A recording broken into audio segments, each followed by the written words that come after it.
Now, before I proceed and delve into this wonderful chart off to my right, actually quite fascinating, a few things we need to take into account before we go into the study and look at the full study.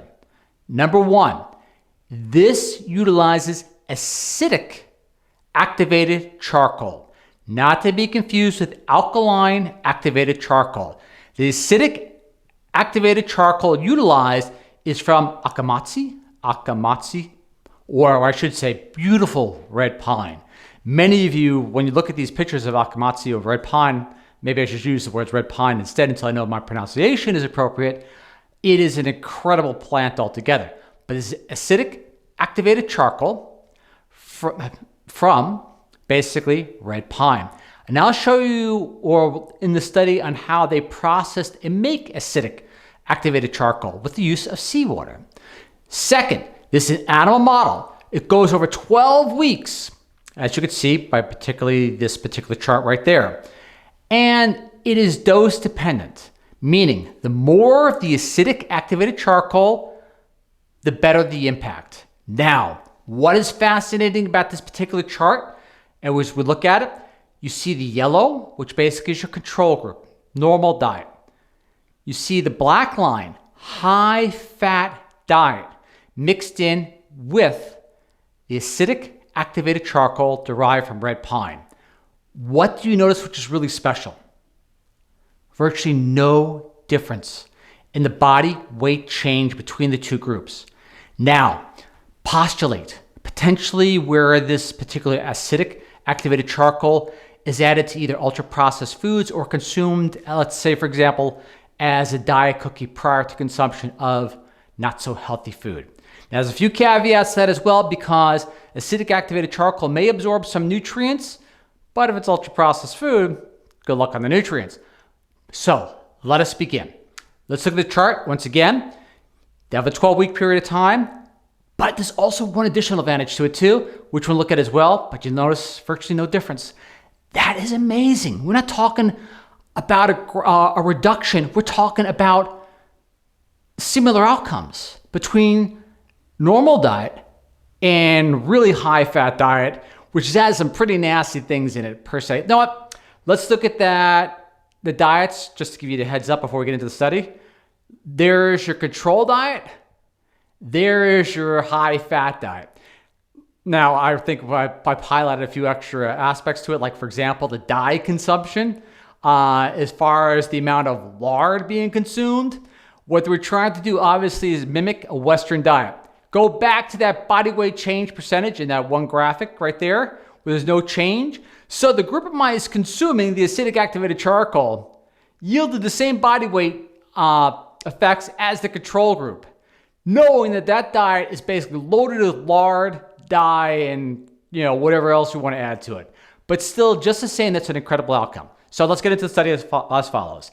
Acidic activated charcoal prevents weight gain and insulin resistance in high-fat diet mice. When mice were given a normal diet and a high-fat diet for 12 weeks each, the mice fed the high-fat diet gained significantly more weight than the normal diet. On the other hand, when acidic activated charcoal was mixed with the high-fat diet and given to the mice in the same manner, the degree of weight gain was almost the same as that of the normal diet, meaning the weight gain due to the high-fat diet was completely, using their terms, completely suppressed. When acidic activated charcoal is administered with a high-fat diet, the amount of bile acid, cholesterol, triglyceride, and fatty acid in the stool increases about 2 to 4 times as much as when the regular diet, high-fat diet is administered.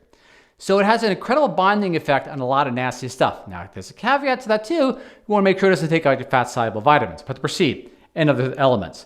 It is thought to promote the excretion into the stool. No damage to the gastrointestinal mucosa or lungs to the acidic activated charcoal was observed. To date, however, the anti-obesity effect of activated charcoal has not been addressed, henceforth the study.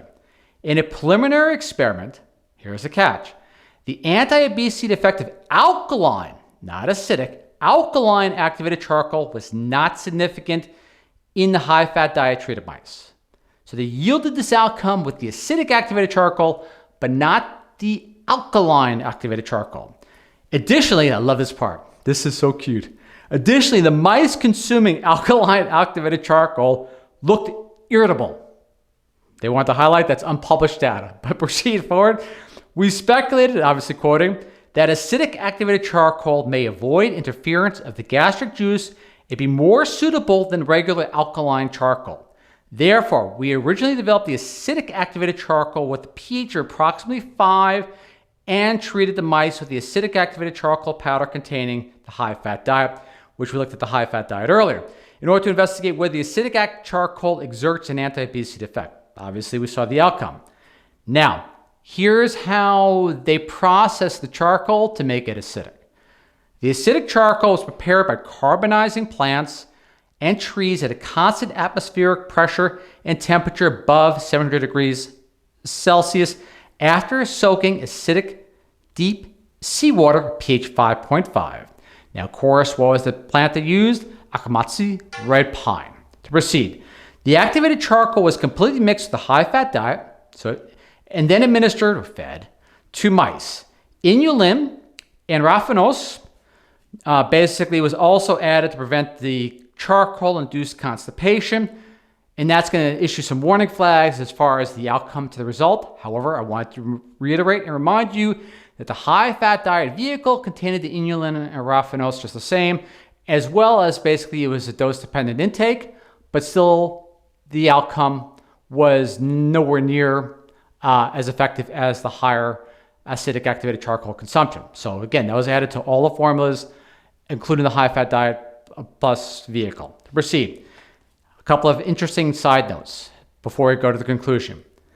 This indicated, now we're reading from the full study, this indicated the charcoal alleviated adipose microinflammation caused by obesity. That part I found quite amazing, with larger doses of the material being more effective, so dose dependent. Now, the caveat for future studies, just to make sure the timing and consumption of acidic activated charcoal may not interfere with other nutrients. So this has to be studied a little further, but to proceed. More, because activated charcoal can absorb lipids, it may disrupt the absorption of fats, fat-soluble vitamins, and folic acid. As a next step, extended experiments will be mandatory to monitor for deficiencies in essential fatty acids and fat-soluble vitamins. Acidic activated charcoal can absorb not only lipids, but also toxic contaminants in foods and metabolites from microbiota. So there's a lot of benefits to the acidic activated charcoal, but timing appears to be everything. So something, for example, until if you explore a little further without adding publisher bias, it may not be a great idea to take with any essential fatty acids or other nutrients because they need to research that further. To proceed, acidic activated charcoal, to conclude, high-fat diet induced obesity and insulin resistance without any serious adverse events. These beneficial effects were likely due to modulating lipid absorption and altered fatty acid metabolism, adipose metabolism, so on and so forth. But isn't that amazing? Now again, imagine if they can incorporate this in the future. Now remember, our channel tends to work on a lot of pilot studies way before they get integrated into the general populace. So imagine, for example, if they had the acidic activated charcoal and it was added to foodstuffs, per se, let's say like a cookie, or let's say someone wanted to basically eat their favorite ultra-processed foods, and generally that was added to that as well. Now, if this similar outcome in the animal model is observed in human trials, and then you basically start adding this to ultra-processed foods to take away that negative outcome in reference to, well, a lot of elements in reference to ultra-processed foods, you solve a lot of problems in a way which you're not really interfering with an individual's lifestyle, but yet still at the same time, by the introduction, something basically which could be even seen as a filler element that someone may not even notice. You can have incredible outcomes and do a lot of good for a lot of people where they can stay kind of healthy and eat their cake too. Obviously, there's more to it than that, but you know what? It's a really good start. Again, we're After Channel signing off. Gratitude to the researchers, and always, as well, I am humbled you watch Links will be below to the full study itself. And thank you, gratitude, and see you all next time. Bye.